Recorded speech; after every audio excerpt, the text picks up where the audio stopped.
Good afternoon.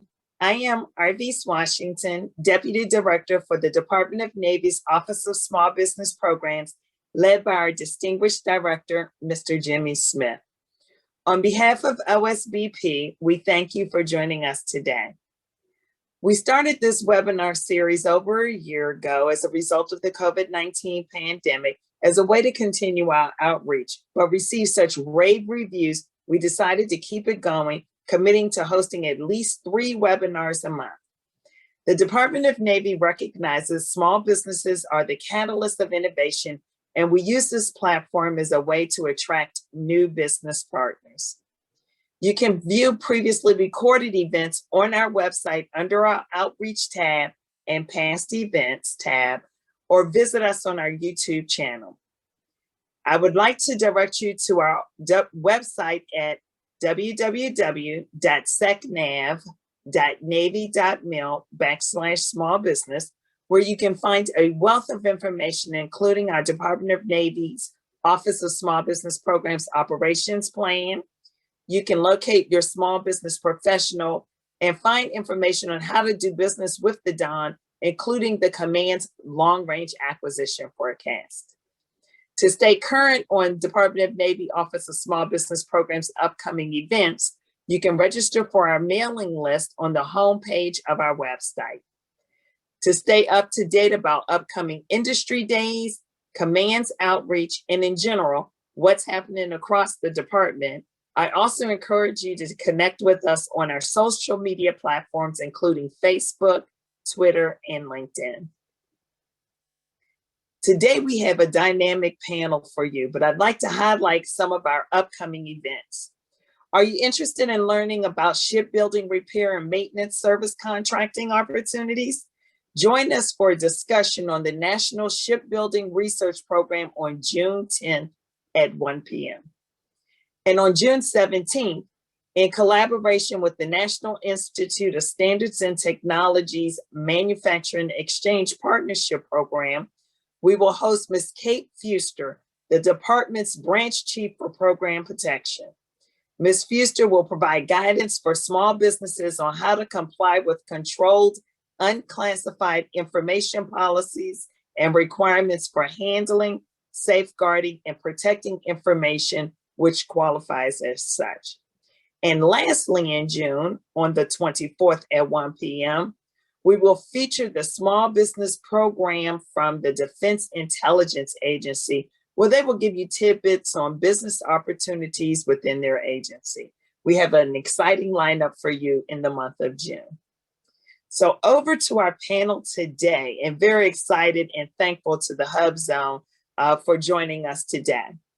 Mr. Bruce Purdy serves as the Deputy Director for the HUBZone program at the United States Small Business Administration, which helps small businesses in historically underutilized business zones gain access to federal procurement opportunities.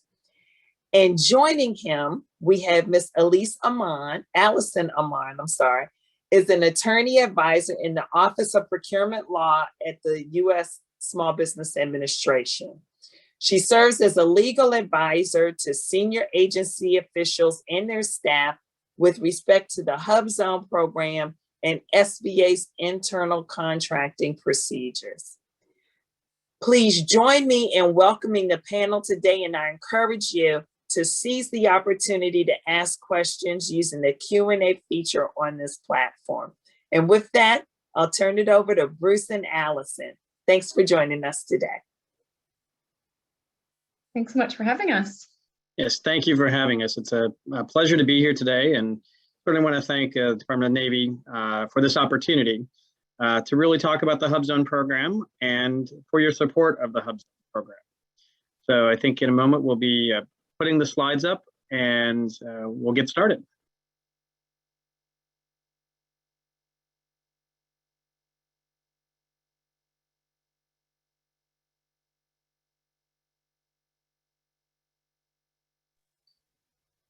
Not sure if our host here is having trouble pulling up the slides, but if you have them handy, you can go. Oh, here we go.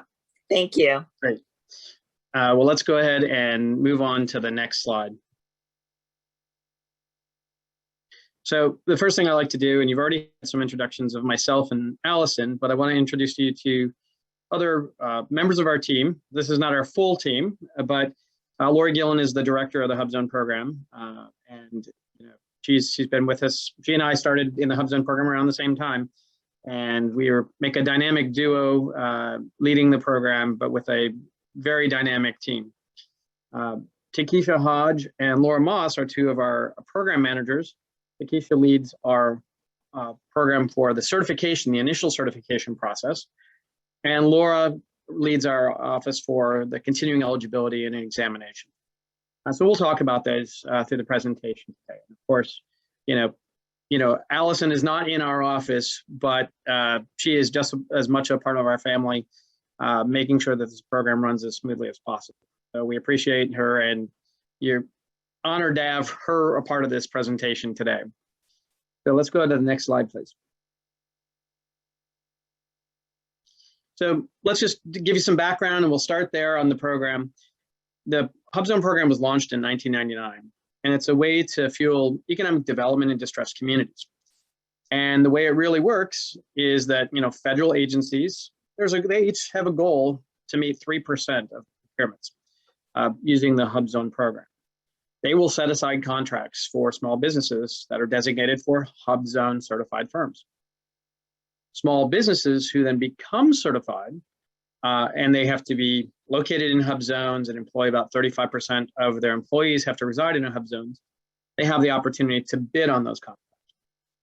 And when they bid on those contracts and win those contracts, it provides a benefit to the community, because those federal dollars are flowing from the government down to those businesses that are employing folks in that community, and it really starts to turn the economic conditions. So that's really how it works, but we'll get into some very specifics, because many of you probably want to know, how do you apply, how do you get in, and we're going to be talking about that. Let's go on to the next slide. So as I mentioned, there is a 3% goal for the HUBZone program. And to this date, unfortunately, we have not met it yet. But we are still trying to do that. And we have some slides coming up. We'll talk about the progress of what we've made, or where we're at and where we're going. But needless to say, we are on an upward trend and trying to get that, because the more dollars we can get in through the program, the better off we can make those communities. Next slide, please. So we can go ahead and skip to the next one. We'll talk about the eligibility requirements. So really, it's the meat and potatoes of how you get into the program. So first, you have to be located, your principal office has to be located in a HUBZone area. Now, there are over 22,000 communities designated as HUBZones, and there are 7 different types of HUBZone, or 7 different types of designations, with one of them that's brand new. So we have the regular census tracts, counties, Indian lands, disaster areas, BRACs or base realignments, enclosures where there have been a base that's closed. Redesignated areas, these are transition periods. They've lost their status, but they have a period of about 3 years to transition. And then new in 2020 is the governor designated areas. And we were actually just able to make that first designation this past week. Also to note that there's about a 70% overlap between opportunity zones and HUBZones. Won't go into the opportunity zones today, except that they both have an economic development mission in mind, but they are different. Ours focuses on federal procurement, where opportunity zones focus on investment. Next slide.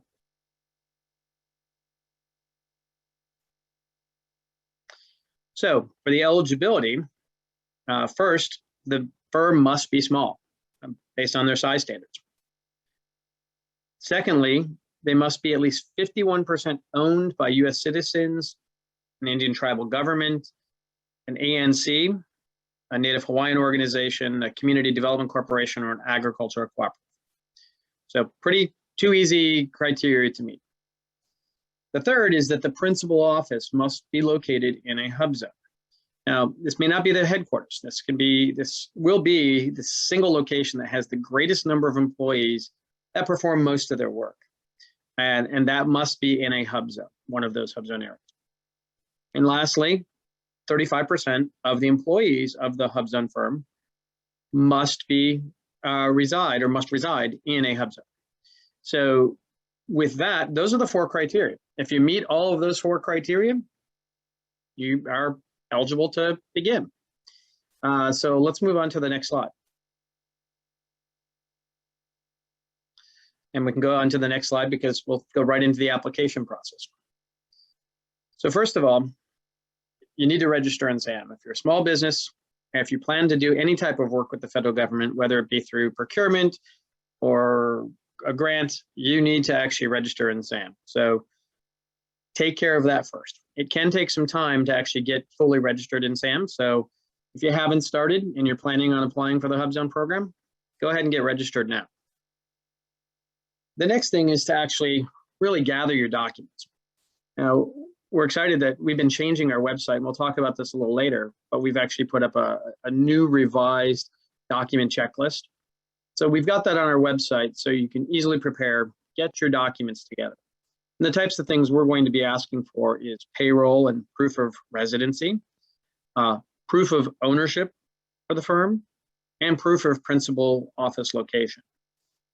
This will come in a variety of different ways. Payroll is pretty standard across any business.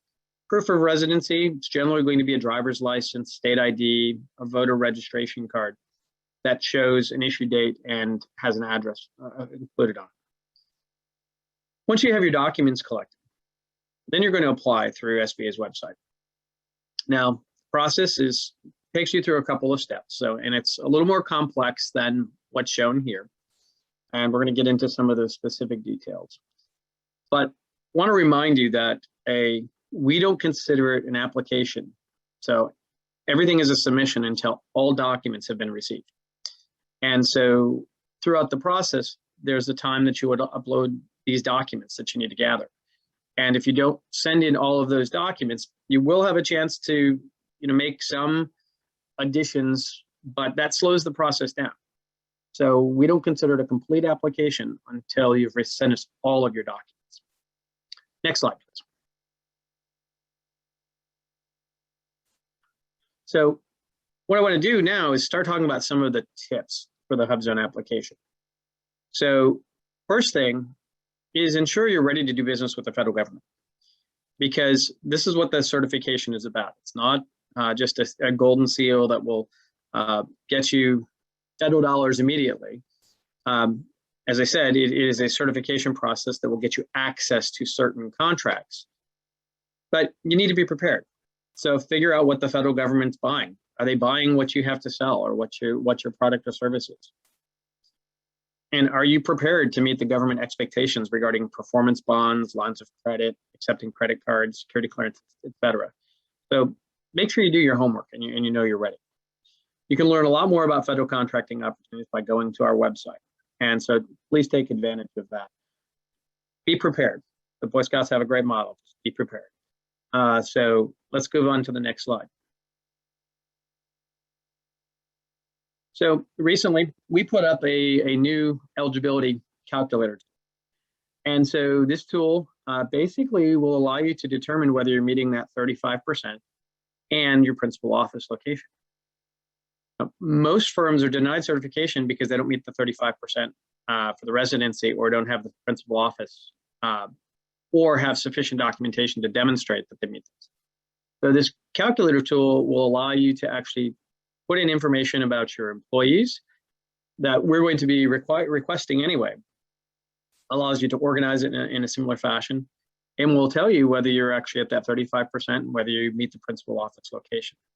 So we've got a link to the tool it's off of our website, so you can get it directly from our website. But we're going to ask you to actually submit that with your documentation.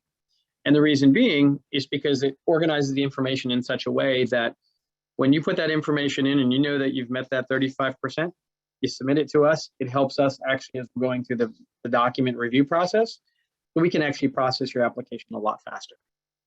Next slide, please. So again, I mentioned this already, gather your documents before you begin. It's once you actually are ready to submit, you want to be able to submit all of your documents. Use that checklist. That's what it's there for, is to be able to check off as you're putting those documents together. review all your documents before you start your application. Make sure that they're valid. Make sure that anything that has a signature required, such as a lease, make sure that you have that on there. And make sure you check all the necessary boxes on various forms. That will actually help to make sure your application is cleaner and is a smoother process going through. Verify that they're the relevant documents. So when we're asking for payroll, we have a specific time period we're asking for. Don't give us payroll from 2 years ago. That's not going to help us. That's not going to help you, and we're still going to have to ask for your recent payroll. So make sure that your documents, speak to the actual application. And again, using that checklist will help you to do that. And finally, ensure that the documents are legible and are not expired. Often we will get folks who send in copies of driver's licenses that they collected from their employees 2 years ago and they've since expired. If you send us an expired driver's license, we can't use it. We're going to ask you for an updated one. So make sure that we can actually read it. Sometimes we'll get a Xerox of a Xerox of a Xerox, and I can't tell any of the dates or numbers on there. My eyes aren't that great, so make sure it's clear. Next slide, please. So we have an online application. Everything is done online. Don't send us paper. We won't accept it. We just need everything to be done online. You first have to log in after you've gotten your SAM account. You have to log in through our general login system if you don't already have an account.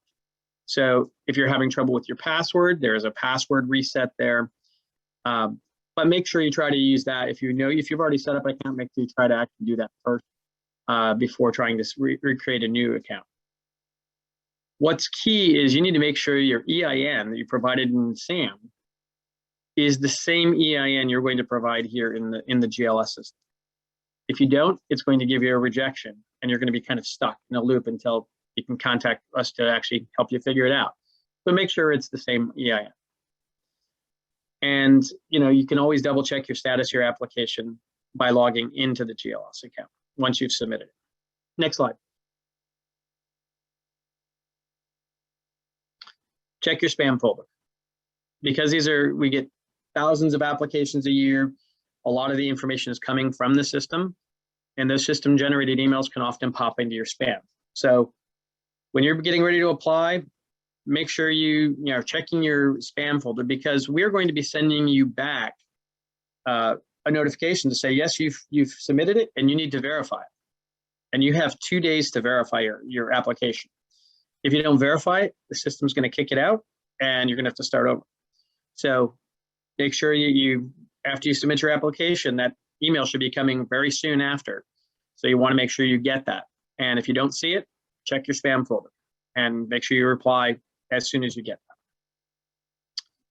Next slide, please. So, and then finally, when we want to make sure the required documents are uploaded correctly. Once you verify your account, you're going to have 3 days to upload your documents. Now, if you've done all your homework documents together, have them already scanned, ready to go. You don't need 3 days. You should be able to, as soon as you get that notification saying it's time to upload your documents, you should be able to follow the instructions, upload your documents, and you're done. But you have 3 days to do that. And you want to make sure everything is, again, proper, legible. You can get it uploaded and then get it sent off to us. Once we get those documents, that's when we'll actually start pre-screening your application. And what we mean by pre-screening is we are actually going to have someone go through and make sure you've submitted all the documents you're supposed to. If there's something missing, maybe something didn't upload right, we're going to reach out to you and you'll have 5 days to submit that. If you don't submit those documents within 5 days, again, we're going to close the application and move on. We're not trying to be difficult, but we have a lot of applications that come through and a lot of people that want to get certified. So we're trying to do this as efficiently and fairly as possible. So if you do your homework, it's going to make it much easier for us to actually process your application. Next slide, please. So this slide is going to be a very good reference material for you. First of all, we have a help desk. You can email that help desk at SBA.gov 24 hours a day. Now, we don't have people manning it 24 hours a day, but we have people manning it daily. And so they will get back to you with a response. You will get an automated response from it with some additional information, especially if you're looking for problems with your GLS account. So here's the email. If you're having problems getting into GLS, just shoot an email to gls@sba.gov. We also have a monthly call, or excuse me, a weekly call, and it's now twice a week on Tuesdays and Thursdays that you can call in and ask questions related to your eligibility, related if you're already certified, related to your recertification. We prefer and we ask that you don't ask your status questions there because you can log into your account to check your status. But use that to ask your questions. We want to make sure that we are here to help you get the certification done. Again, our website, we have a lot of great information on our website, a lot of tips, FAQs. Go ahead and read through that information. That's going to help you as you're trying to put your documents together. Make sure you understand the program, what's required, and how to actually submit those documents. And we also have some webinars there. Now, the other thing, we talk about local assistance. And we have partners through our PTACs, our small business development centers, women's business centers, veterans business development centers, and SCORE chapters. They're all there. These are all free resources that can help you with your application. They'll help you with questions on it, help you understand things. So use them. You just go to SBA's website and you click on Get Local Assistance, and you can find folks in your community that will be there to help you with your application and answer some of your questions. So there are a lot of different resources for you. Please take advantage of them. That's going to help you through the process of getting certified. Next slide, please. And again, this is just a repeat of that. Our email is at hubzone.sba.gov. You can call our support desk. Mentioned we've got the conference call. And there are still some old links floating around here, but this is the correct map link to actually show you where to go to check to see if your principal office or your employees reside in a HUBZone. Next slide. So I'm only going to touch on this slide really quickly because we have an initiative called the Early Engagement Initiative. And what this is we work with some of those resource partners that I mentioned. We train them how to actually review applications for completeness. They don't do eligibility reviews, but just to make sure you have all the documents there. So we'll train those partners. Firms will work with those partners and help them understand the application and get everything together and verify they have all the required documentation. And once the business actually submits their application, they let the partner know that it's been submitted.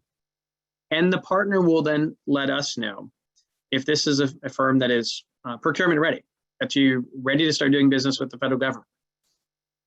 Once that's done, we'll expedite that application. And what it does is it helps to reduce processing times, reduces the rate of declines because all of the correct documentation is there and submitted. It helps to make sure we have firms in that are ready to do business with the federal government and get them through the pipeline. So in all, it's a win for the businesses, it's a win for the partners, and it's a win for SBA, and it's a win for other federal agencies that are doing contracts. So we've found a lot of success with this. 95% of the applications that come through there are complete without having to go back for questions, and they move a lot faster. So when you work with your partners, with these resource partners, if they're part of the initiative, they can help you get your application in quick if you're procurement ready. Next slide. So now we're just going to talk a little bit about some of the agency results. So as I mentioned before, we're not quite at 3% yet. We've been moving in that direction, and we've made some great progress, even going back to 2013. And from my understanding, 2020 was still looking a little bit better than 2019. So we're moving in the right direction, but we're not quite there yet. It was 2.28% in 2019. And if we go to the next slide, we'll tell you what that really translates to. Actually, we'll get that one in a second. Here are some of the agencies. You can go ahead to the next slide. Here are some of the agencies that are meeting their 3% goal and some that are not. And so one of the strategies that businesses can use is certainly go for those HUBZone procurements once you're certified that meet what you can actually offer to the government. But if you see that there's an agency that's not quite meeting their goals, and you can bid on one of those contracts as a HUBZone firm, that gives you some good leverage, because they're trying to meet their goals while they're also trying to make these contracts. So you can use that information to try to help put your information out there to those people. Next slide, please. Now, there are some agencies that just don't use the programs and don't use the HUBZone program. And here's some of the things that they say. They say that they can't find a HUBZone firm that sells what they buy. Now, there are about 6,000 firms that are certified right now. But if you take that and just mathematically divide it by the number of states, it's about 115 firms per state. And that's not even accurate, because they are concentrated in some areas. But then you divide that by industries, and it is hard to find multiple firms in the same industry in the same location. So that's a valid point. But we're trying to get more firms certified into the program. A lot of agencies think that it's only for construction and manufacturing. Well, that may be a bulk of the firms that are in the portfolio, but we have firms in just about every industry in the portfolio. So we're working a lot with the agencies to educate them on the program, changes we've made to the program, and help them actually utilize the program in a more efficient way too. Let's go to the next slide, please. So we can skip on to the next one. This is where I mentioned that we have some of the HUBZones that are kind of clustered in areas where there's a lot of buying activity. So DC is obviously top of the list, but Oklahoma is kind of the second. And that's in many ways because of almost the entire state is a HUBZone, and you have a lot of federal buying activity out there as well. Next slide, please. So here are the results that I was getting a little bit ahead of. So when we talk about the 2.28% activity in 2019, this is what it really represents. It's $11 billion in federal procurement, the HUBZone certified firms. It's about $20.5 billion in aggregate economic activity.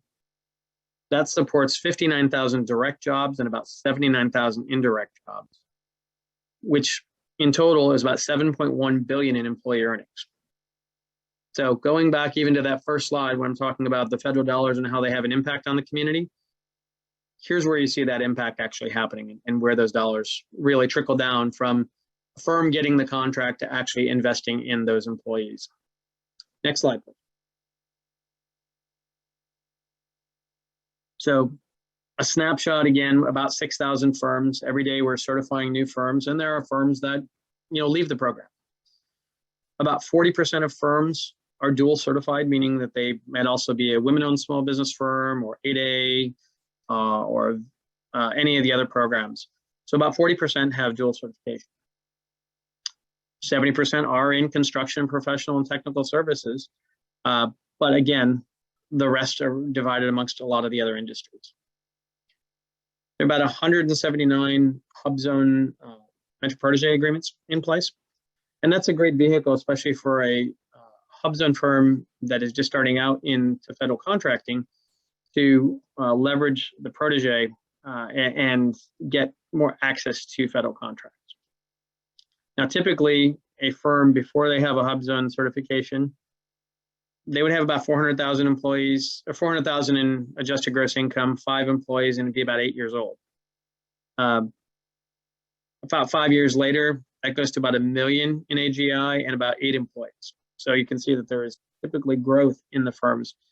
And it's due to the fact that they've leveraged their certification and been able to get federal contracts using that. Next slide, please. So just to talk a little bit about the results, and then we've got a couple slides we'll skip after this because they're basically more in-depth about these different businesses. SAM Engineering went from 400,000 to 4 million.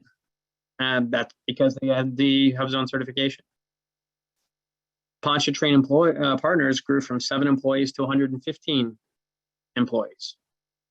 And Pearl River joint venture went from 32,000 to over 5 million. That's some pretty strong growth and success for businesses in the program. Now, there's a lot more stories out there like that, and not everybody will be this successful because it's not just about getting the certification, it's about using that certification to actually bid on federal contracts and win those contracts. Let's go to the next slide, please. And we can go ahead and skip past Sam. We don't need to go through all the details of each of these. Let's stop here for this one though. For Esnova Solutions, this was a home-based business in Alabama. They actually received counseling from SBA and a PTAC that I mentioned. And because of that, they moved into a HUBZone location and really has grown the business to over 25 employees and 3 million in revenue. In 2020, they were the Small Business Person of the Year in Alabama. Pretty exciting that someone can actually go that quickly and grow their business that fast. And it's because of the certification. Next slide, please. Actually, we can skip the next one as well. It's another success story. Let's go ahead past this one. And so how do you maximize the certification? So first, you have to obtain and maintain. So once you get your certification, you actually have to maintain it and make sure that the SBS is updated and SAM is updated, and you have to recertify annually. The recertification is a pretty short process, but you basically need to attest that you still meet the eligibility criteria. Now, getting other socioeconomic certifications also helps. So if you don't have those and you qualify, certainly trying to obtain those certifications is also a benefit. You need to actually respond to those HUBZone RFIs and RFPs. These, the contracts fall out of the sky, so you actually need to do your homework. So getting the certification is generally what I say is the easy part, and getting the contracts can be a little more challenging because there's a lot more people competing. But do your homework and be ready to go. You can do this by looking at agency forecasts, looking at what are they buying. Make sure that you do your homework to leverage that certification. And as I mentioned, learn more about those agencies that haven't met their goals, because they just might be looking for what you have to offer. You can find all of the partners on our website. Just go to sba.gov and then click on local assistance. We're here to help you, and these resources are going to be to your benefit. So if you're not using them, check them out. Even if you don't need them for the contracting or the certification process, there's a lot of benefit that these partners are basically a hidden gem, and they are there to help you succeed with your business. Next slide, please. So now we're going to talk a little bit about the continuing eligibility. And so first of all, contracting officers are no longer required to verify a firm's eligibility at the time of award. They only have to verify it at the time of offer. This is in part, this helps out federal agencies, but it also is because once you are certified for a year. And a firm that is certified at the time of the initial contract offer will generally be considered a HUBZone small business throughout the life of that contract. It removes the former requirement of having to verify a firm's HUBZone eligibility a second time, which can often, if things have changed, could have been a challenge. But it reduces the barrier for the firms, and it reduces the barrier for the federal agencies. Next slide. As I mentioned, you are certified for a year. You're also no longer required to report to SBA throughout the year if you've had a change. You only have to be certified and eligible at the time of your certification and at your annual certification anniversary when you would recertify. So, if something changes, your eligibility is good for a year, but you have to be eligible again at that time you recertify. Now, you don't need to notify us if you have any of those changes, except in a few instances. If you're involved in a merger or an acquisition, or if your residency falls below 20% while performing on a HUBZone contract. Now, again, that's a HUBZone contract, not any contract. But if you're on a HUBZone contract and you fall below 35% and attempting to maintain, you're still okay. But if you fall below 20%, you need to let us know. Next slide, please. So again, as I mentioned, you will recertify annually. This is a change. It used to be a 3-year certification, but often after 3 years, folks would forget their password. They would forget to actually log in and recertify, or the person who did the initial certification may have left. So we changed it to an annual basis, so it corresponds also with that. You have 1 year that you're certified for. When you recertify, you just recertify annually, so we know you're good to go. If you fail to recertify and within the required time frame, we will propose decertification. Next slide, please. So generally, to complete the recertification, you will get an email about 30 days prior to your anniversary date. You'll need to log in and recertify. So if your certification date was on May 15th, you would get something around April 15th to notify you. Now you also have up to 30 days after your anniversary date. So it's 30 days on either side. So you really have a 60-day window to actually complete that certification. You need to review the information, verify and certify in GLS that the firm meets all the HUBZone eligibility requirements as of the anniversary date of your certification. Now, in walking through with a firm, it took about 7 minutes for them to actually go through the recertification process, but it doesn't take that long. Next slide, please. So the anniversary date, where would you find that to make sure you know? Well, it's going to be on your certification letter. It's also going to be in the Dynamic Small Business Search database. Those are the two places. It's good idea to put that on your calendar, flag it so that you know it's upcoming, know that you have to recertify. Include the link so that you can just go right into the system and get it done. Next slide. So, and again, you have to just verify that you meet all the eligibility criteria. If you don't, it would be appropriate for you to withdraw from the program. But check to make sure that you meet those 4 criteria. Next slide. Now, you also want to make sure that the information is correct in DSBS, including your street address and email.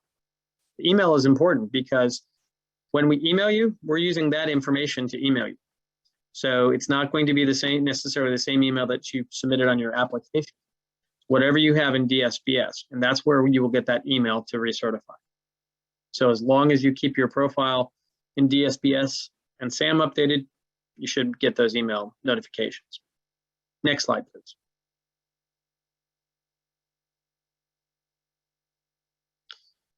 Look out for that notice for the recertification. Again, just like in the notice for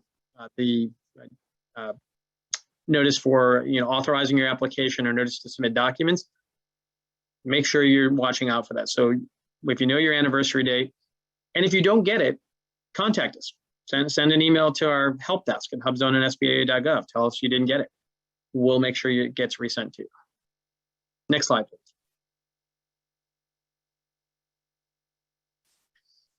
So also make sure you log into GLS and don't wait till the last minute. That system also has a password that will expire over a period of time.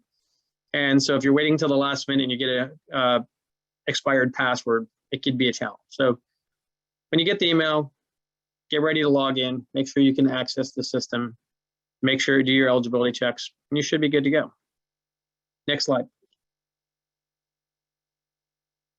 Now, we will be doing program exams. We always have done them, but we are actually, with the new rules, we will be doing an exam every 3 years.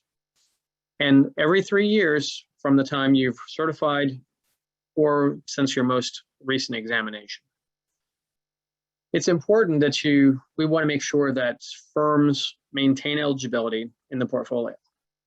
And so we'll talk a little bit about the examination process. I'm going to skip through a number of the slides just in the interest of time, but these are all part of the actual presentation that you'll be able to see online as well. Next slide. So these are conducted every 3 years, and we will have some variations on the type of exam that we'll talk a little bit about. It's tied to your recertification.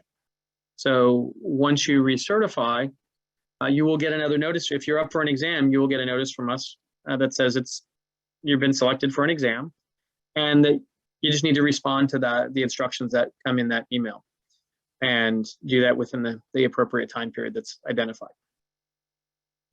Firms that are getting federal contracts may be reviewed every year. Not necessarily, but just to be aware that if you're getting federal contracts, it increases the likelihood that you're going to get an exam. Next slide, please. So what are we going to look for in the exam? Well, this is no surprises. We're going to basically look at the same information that you submitted at the time of your application, except we're going to look at it that is current, the time period. So we want to make sure that you still are meeting the 35% residency, that your principal office is still located in HUBZone, you're still US owned and operated, and that you meet the size definition of being a small business. Next slide.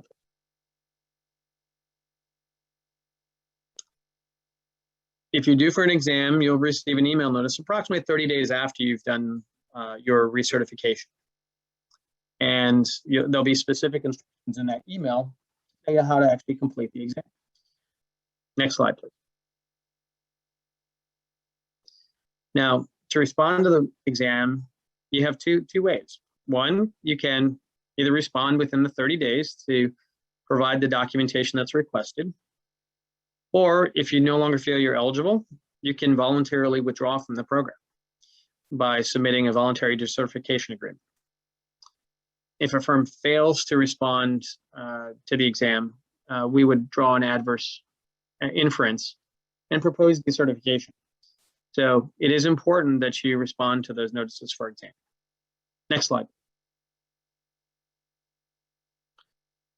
Now, the possible outcomes, it's pretty simple. It's either we're going to determine that your firm is eligible, and if the firm is eligible, you'll maintain your eligibility in DSBS, and you're good to go. If we determine that you're no longer eligible, we will actually submit a proposed decertification, and you will have 30 days to submit documentation to support that you truly are eligible. So again, we take the exam seriously. You should as well. Next line. So how can you prepare? Well, it's basically make sure your documentation is up to date, so that when you're doing your check for your annual recertification, make sure that you know that your documentation is ready. If you do that, when it comes time for your exam, you're going to have everything you need in one place ready to go. It will be easy for you to respond, to submit the documentation that's required. So on an annual basis, you should be able to really be prepared to submit information for an exam. I'm not trying to surprise people here. We're trying to make sure that those that are in the portfolio are continuing to meet eligibility so that they can bid on the federal contract. Next slide. So the next group of slides, I'm going to turn it over to Alison and ask Alison to discuss the long-term investment provision and our legacy. Alison? Sure. Thank you, Bruce. Bruce has covered a lot here. So thank you again. A little background on this new provision that takes up the next few slides. In December of 2019, actually in November of 2019, we published a final rule amending the HUBZone regulations, and Bruce has gone over a lot of those changes. A lot of the changes came initially from the 2018 National Defense Authorization Act, and we implemented those requirements from the 2018 NDAA in our regulations through this final rule that was published again in 2019 and then became effective in December of 2019. So one of the changes that we put in place through this rulemaking was what we're referring to as the long-term investment provision. And this was designed to reward firms and to incentivize firms to invest, make long-term investments in HUBZones. That was the idea. And we've made some clarifications and improvements to the policies surrounding this provision over the last year. So that's what we'll get into here. But essentially, this provision allows a firm that invests in a HUBZone by either purchasing a building or entering into a long-term lease, meaning a lease of at least 10 years in a property located in a HUBZone. That firm can remain HUBZone certified because we'll continue to treat it as if it has a principal office in a HUBZone if it makes that long-term investment. So basically, if you make this investment, you can keep your HUBZone certification for a longer period of time, even if the location where your principal office is loses its HUBZone designation. So if if the maps change and that area loses its designation, if you've made this an investment and documented it, then you can maintain your HUBZone certification. So that's the idea of the long-term investment provision, and we've again fine-tuned it over the last year. So we can go to the next slide. The fine-tuning has involved some exclusions, and these exclusions are designed to ensure that this provision incentivizes the right behaviors and is in line with the purposes of the program, and rewards firms that are truly eligible, and encourages firms to make good investments to maintain a strong portfolio of eligible HUBZone firms. So the provision does not apply to purchases or leases entered prior to the rule change. So that's prior to December 26, 2019, when that rule became effective. And the principal office in question, where the long-term investment is made, must be in either a qualified census tract, a qualified non-metro county, a qualified base closure area, an Indian reservation, or a governor designated covered area, which means the principal office cannot be located in either a redesignated area or a qualified disaster area. In addition to that, to those exclusions, the principal office cannot be shared with other businesses. It can't be a shared workspace or co-working space. And it also cannot be a home office, meaning it cannot be a residential property in order to meet the qualifications of this provision. And we can go to the next slide. So big question we have been getting is, when does the clock start on the 10 years if you make an investment that meets all of these qualifications? So the 10-year clock starts on either the firm's certification date, if the investment was made prior to the firm's initial HUBZone certification, or the clock starts on the firm's certification anniversary date, if the investment took place after the firm's initial certification. So you're not exempt from this just because you waited to purchase a building in a HUBZone. You can be in the program for several years, make an investment, and then take advantage of this provision. And then in order to invoke the provision, that always will happen at the time of a firm's annual recertification, meaning when you go through the process of recertifying that you continue to meet the program requirements as of the anniversary of your initial certification date. If at that time during your recertification, your principal office is no longer in a qualifying HUBZone, but your firm meets the requirements of this provision, you would essentially check a box during your recertification attestation, filling out your recertification attestation, telling SBA that my principal office is not in a qualifying HUBZone today or as of my certification anniversary date, but I meet all the requirements of this provision. So that's how this would work. And we can go to the next slide.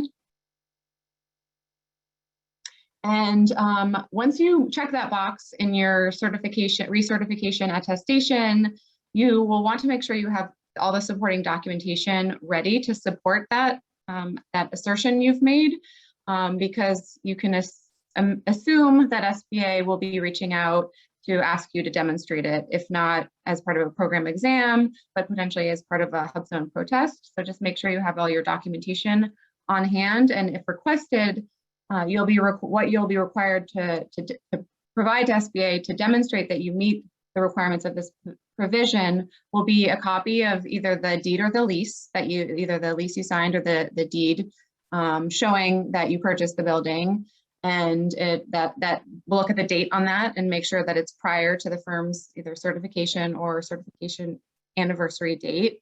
And then we'll look at copies of HUBZone maps showing that at the time of that firm's certification or certification anniversary date, the principal office was indeed in a qualified census tract, qualified non-metro county, qualified base closure area, Indian reservation, or governor designated covered area. So what this means is you want to type the address into our HUBZone maps and just print out the results, or save a screenshot on your computer and be prepared to provide that to SBA if required.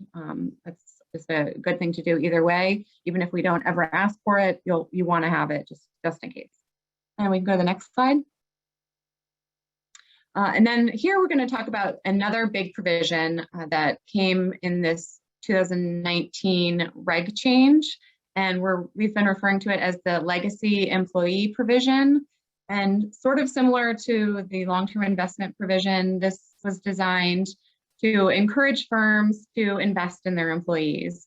Prior to this rule change, the way the program worked and the way the rules were written, it meant that a HUBZone firm could get HUBZone contracts, be doing really well, and as a result be able to pay their employees more. And as a result of that, those employees may choose to move to an area that's not a HUBZone location.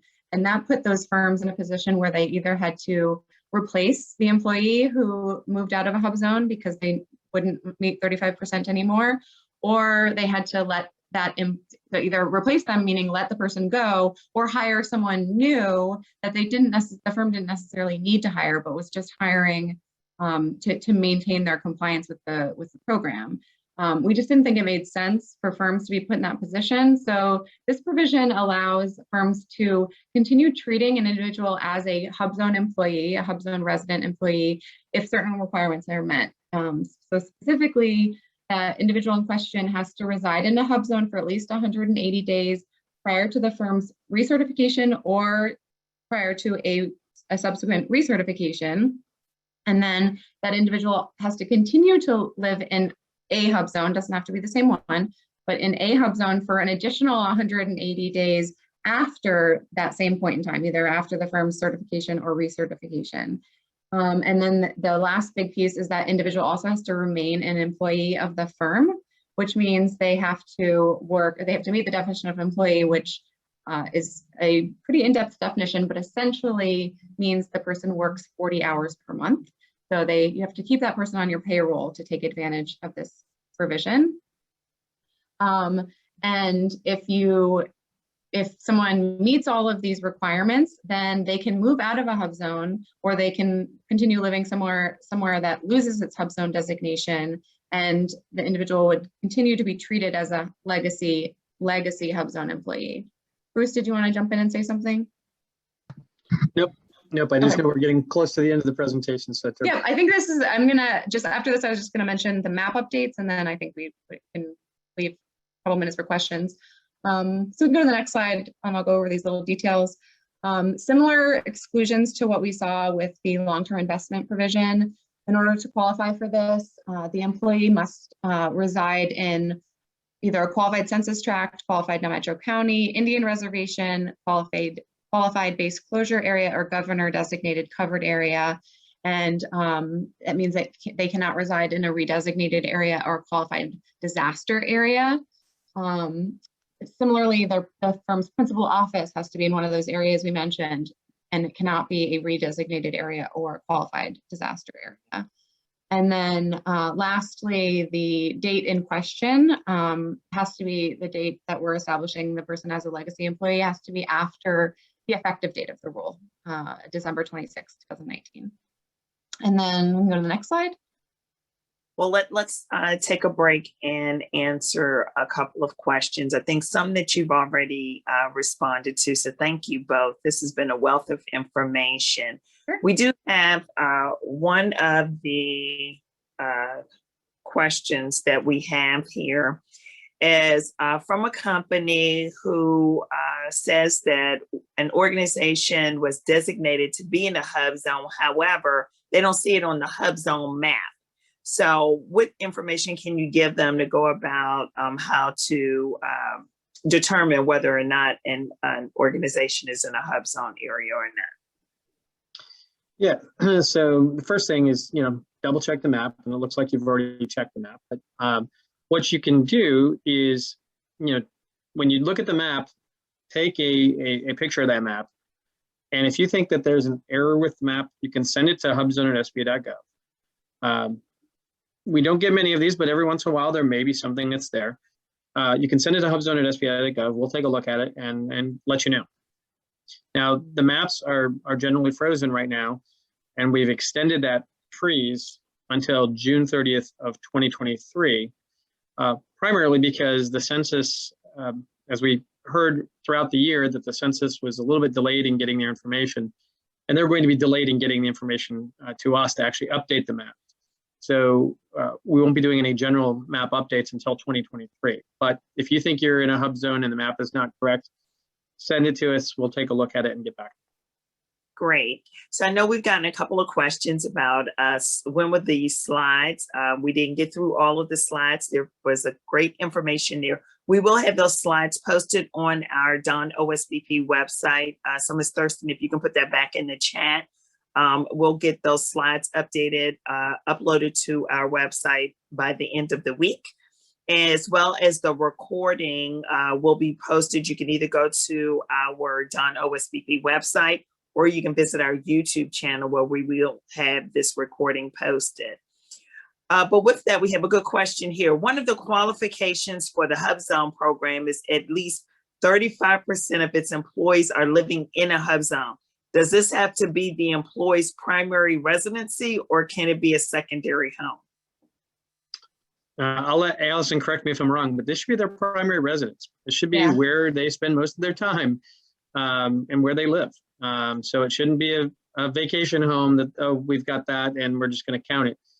The idea is not to come up with the numbers. The idea behind the program is to really invest in those communities. So that's why we want to make sure that 35% of the residents are actually residing in the HUB zone. Now, it doesn't have to be the same HUB zone as the firm. It can be a different HUB zone. As long as 35% are in the HUB zone, that's what the requirement is. Now, what about if you have obtained employees from a staffing company to qualify as part of that 35%? Does that count? Alison, I'm going to let you take this one. So maybe in general, like true firms or individuals that are obtained from a true staffing company, where you have an agreement that looks like the way it should look, and the staffing company is primarily engaged in the business of providing employees to other businesses, then in general, in that situation, yes, the person would be considered an employee. But it's always going to be somewhat fact specific. Great. And that's one of the keys to point out here is when we talk about that, that's the primary purpose of that firm to be a staffing company, is that often we will see cases where somebody rents a space and, hey, I can lease an employee too. If that's not their primary purpose, if their primary purpose is to rent space, that's their primary purpose, not a legitimate staffing company. So that's one of the key considerations. So just be careful when you're seeing companies out there saying that they can provide you both, because generally it's not going to be both, because one is primary activity, not both. All right. Well, with that, we are at our 2 o'clock hour. Thank you so much for joining us today. Maybe sometime in the upcoming months, we can invite you back to get through the rest of the slides, and we still have a number of questions. If your question was not answered, you will have their contact information to reach out to them and get those questions answered. So thank you both again. Thank you all for joining us today, those out there in the virtual land, and hope you have a great week and you are staying safe and healthy. Have a good one. Thank you so much. Thank you for inviting us. This is a great opportunity. Thank you.